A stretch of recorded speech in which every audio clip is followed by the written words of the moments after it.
We heard that you just signed up for an online course through the Texas Virtual School Network.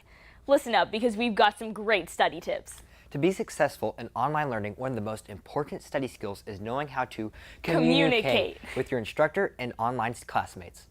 In some online courses, you may never see your instructor or the other students. This is really different when you're used to talking face-to-face, like in a traditional classroom.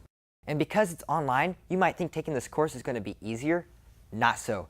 Like we said, it's just different. You still have lots of reading, written exercises, research papers, and tests. That's why it's so important to communicate with your online instructor and the other students.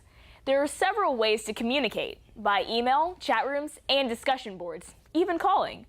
Online instructors monitor your activity and will email you with progress reports, concerns, or questions. So check your email daily. If you aren't logging on, completing work, or responding to your messages, your instructor might think you're not interested in continuing the course.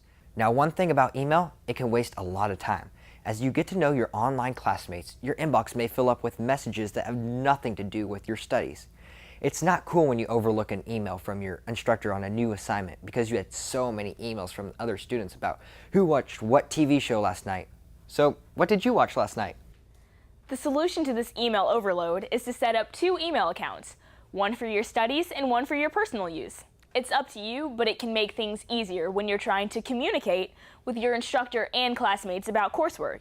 And remember to email your instructor if you're not going to be online for a few days, you're going on a vacation or have gotten sick, you have questions about assignments or grades, and if you're experiencing technical problems. Another way to communicate with your instructor and other students is in the live online chat rooms.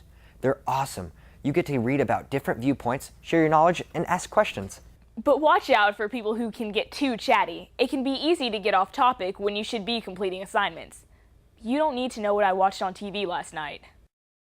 Discussion boards are also really important for communicating with your online instructor and other students. These message boards are different from chat rooms and are usually for thought-out responses to discussion questions. It's easy to follow the thread of the messages as they're usually saved. Then when you study for exams and write papers, these discussion threads are an awesome resource. So think about what you want to say. Your online instructor is watching and assessing many times to see what you post on these discussion boards. Now let's talk about how to communicate with your instructor relating to audio podcasts, video, and web conferencing. Podcast lectures let you listen to your instructor at any time and any place. With a video, it's like attending a lecture in real life. You can see and hear your instructor, unlike audio podcast. Video lectures allow you to watch demonstrations, but you still can't ask questions. So whether you're listening to a podcast or watching a video lecture, take notes and write down any questions you can think of. Communicate your questions to your online instructor during a chat session or by email. Web conferencing is another really cool way you might learn in your online course. You may talk with your instructor in real time, and in some cases be able to see your instructor on screen and chat using headsets. Just don't get nervous and forget what you have to say, like I did once. Be prepared. Check out the program ahead of time and log in a few minutes early. That way you can communicate with your instructor. No problem. As we wrap up our online study skills tips to help you communicate with your instructor and your online classmates, remember to participate by email, in chat rooms, and on discussion boards. Make your contributions meaningful, respectful, and efficient. Now let's learn online. Piece of cake.